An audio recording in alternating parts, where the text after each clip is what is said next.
Welcome back, everybody, for another deep dive.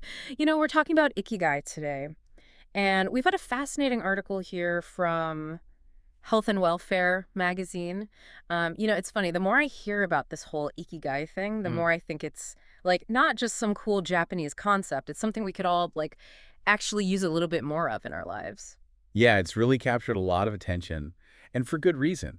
You Yeah. know, this article digs into what Ikigai really means, Yeah. because it's more than a reason to get out of bed. Right. Yeah. Exactly. The article even says there's no word like it anywhere in the world. Hmm. So even translating it can be kind of tricky, right? Yeah, But the whole idea of finding joy in everyday things, feeling like your life has purpose, I mean, that's universal.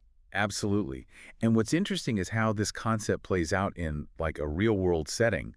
The article talks about Ogimi Village in Okinawa, Japan, Okay. where a surprising number of people Yeah. live well into their 90s and even 100s. Yeah. Yeah. I was fascinated by this whole village of longevity thing, Yeah. but it's gotten more than just genes, right? The Right. article kind of hints that, Ikigai plays a role in that. A big role. Researchers really think it's this combination of a strong sense of purpose. Those social connections that you get from doing things together and just like an active lifestyle. Mm-hmm. And that seems to be what makes a difference in Ogimi Village. Yeah, and they have those amazing examples, right? Yeah. What was it, 91-year-old 91-year-old Tedekan Keiki who's still farming. still farming? And then Taira Toshiko, Right. who's a textile artist, and she's a 101. I mean, and that's incredible. It's not just about living longer, right? It's Right. about living well and continuing to be part of your community at that age. Absolutely. And one researcher even notes that, like, avoiding social isolation. Okay. It seems to be linked to having the motivation and the confidence to lead these active lives. Mm. So finding and, importantly, like living your ikigai Yeah. seems like it's key. That's a powerful thought.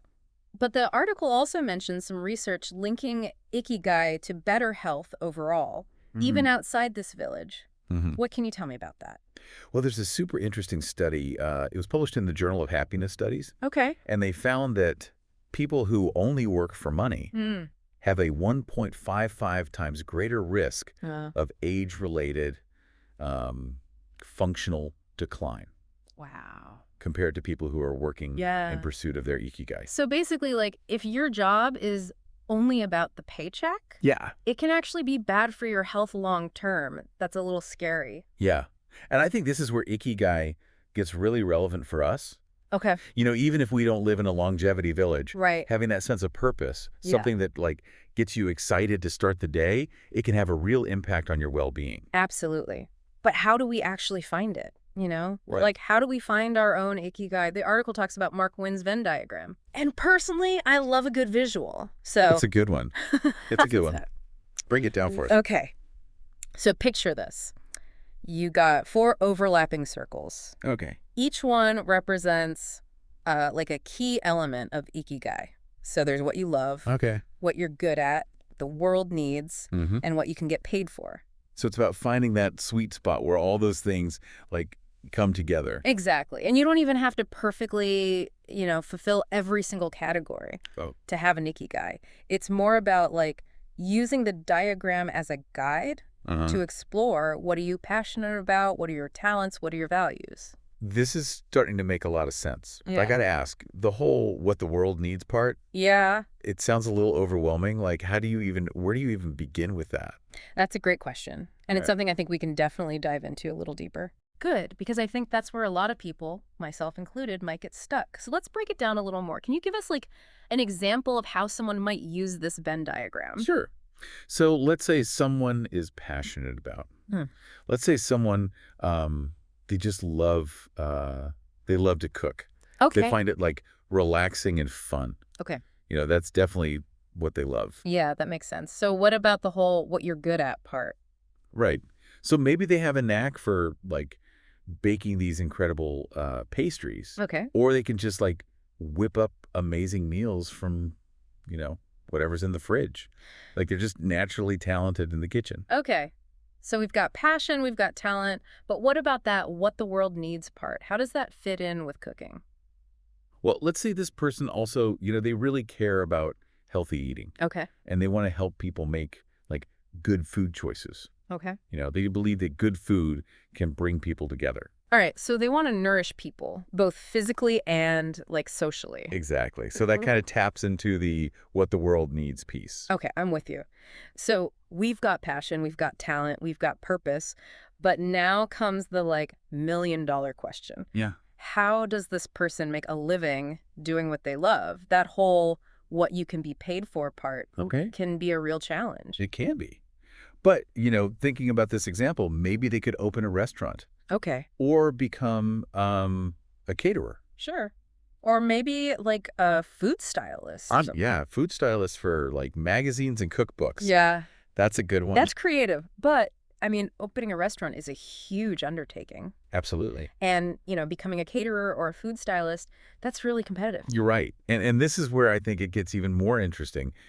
Traditional career paths. Yeah. Maybe they're not the only way. Like what about all those meal delivery services that are popping up? Yeah, true. Or those companies that send you like pre-portioned ingredients and recipes. Oh, right, the meal kits. Yeah, exactly. Yeah. There are so many different new avenues opening up now. That's a good point. It's like the food world is changing so fast. Yes. Maybe this person could be like a personal chef or teach cooking classes online. Definitely. Or maybe even like start a food blog or a YouTube channel. Right. Where they share their recipes and their passion for food. Right. Build a following. Exactly. And generate some income through like advertising and stuff. I love that. It's like you got to think outside the box. You do. You have to get creative and find those unique intersections. Yeah. Not just limit yourself to the obvious. It's funny, as we're talking about this, I'm realizing this Venn diagram, it's not just about like career planning, is it? No. It's so much more than that. It's like it makes you think about like what actually matters to you, Mm. What are your values? How can you use your skills? Yes. And your passions Yeah. to actually contribute something to the world. Exactly. Which actually, that brings us back to something we were discussing before, that whole social aspect of Ikigai. Uh-huh. Right? Like, whether it's collaborating with other, food lovers, Yeah. volunteering at a soup kitchen, or just like sharing your meals with friends and family. Right? There's like this strong element of community and connection Absolutely. that's woven into this whole concept. Remember those community gardens in Ogimi Village? Yeah. That's like the perfect example Yeah. of how Ikigai can foster those social connections Right. and create that sense of belonging. Yeah. And the article even had that quote from the researcher who said, avoiding social isolation is linked to the motivation and confidence to lead active lives. That's so powerful. That makes you wonder, like, maybe finding our Ikigai could actually be part of the solution to some of the social challenges that we're Yeah. facing, like, in modern society today, Yeah. Yeah, that's such an intriguing thought. Like, maybe instead of just focusing on, individual happiness, we should be thinking about Ikigai Yeah. as a way to build stronger communities and like a more connected world. I love that idea. And it makes me think about how technology, Yeah. which we always talk about how it can be isolating. Right? It can also be like a tool for connecting people Yeah. around shared passions and purposes. Mhm. Like imagine, online communities where people can collaborate on projects, Uh-huh. share their knowledge and support each other on their Ikigai journeys, That's a really good point. It's like technology doesn't have to be the enemy Right. of Ikigai. Right. It's how we use it. Yeah, yeah. If we use it to build bridges instead of walls, then it can actually enhance that sense of connection Right. and purpose.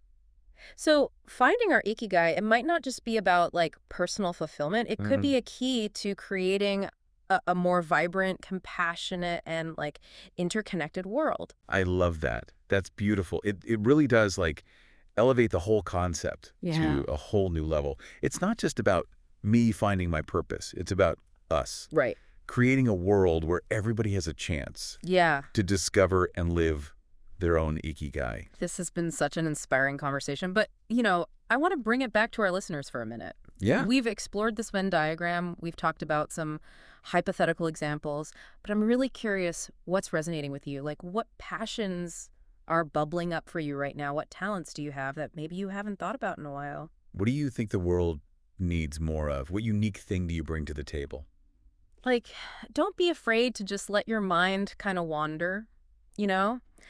Explore different possibilities and maybe like even allow yourself to dream a little Yeah. because finding your ikigai, it's a journey. It's not about like having all the answers right now. It's Like, not about finding the one perfect thing right away. yeah. It's about exploring Yeah. and like letting yourself evolve. It's so easy to get caught up in like the day to day It is. and forget to like step back and just think about what actually brings us joy. Right. But this conversation has like really reminded me how important it is to like actually make time for those things, Yeah. even if it's, just for a few minutes each day. Absolutely. Even those like little moments Yeah. where you feel that spark, Yeah. those can have like a ripple effect. Hmm. When we feel energized and fulfilled, we show up as our best selves Yeah. in all areas of our lives, Right. really.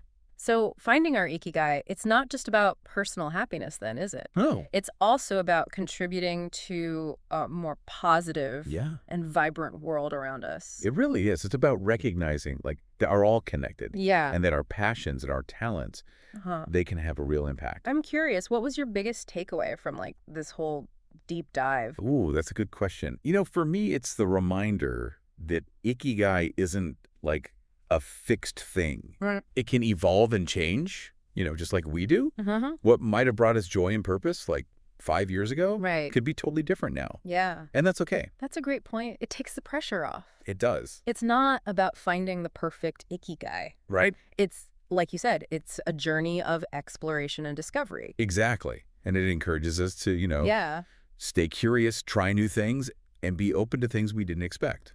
Speaking of like being open to new things, the article mentioned how the people in Ogimi village, they're always finding new ways to contribute to their community, even in their later years. It's so inspiring to see that like age really isn't a barrier to living a life Right. that has purpose and meaning. It really challenges that whole like retirement means you just withdraw from the world thing, doesn't it? Right. It's more like we can always find meaning Yeah.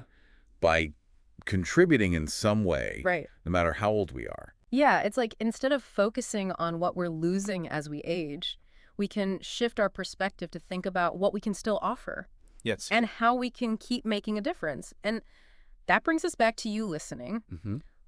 What unique gifts and talents do you have that you could share with the world? What impact do you want to make? Remember, your ikigai doesn't have to be this like grand world-changing thing. It could be something small, like bringing joy to your family Yeah. or volunteering in your community or pursuing a creative hobby. The important thing is that it feels meaningful to you Yes. and that it gets you excited to like wake up each morning Yes. and makes you feel like you're living a life that is true to yourself. And that's what it's all about. So as we wrap up this deep dive into Ikigai, we want to encourage you to take a moment to reflect on everything we've talked about. Yeah. What resonated with you? What new insights did you gain? And most importantly, what small step can you take today Mm. to start living a more Ikigai-filled life? Remember, every journey starts with a single step. So take that step today Yeah. and see where it leads you. Thanks for joining us for another deep dive. We'll see you next time.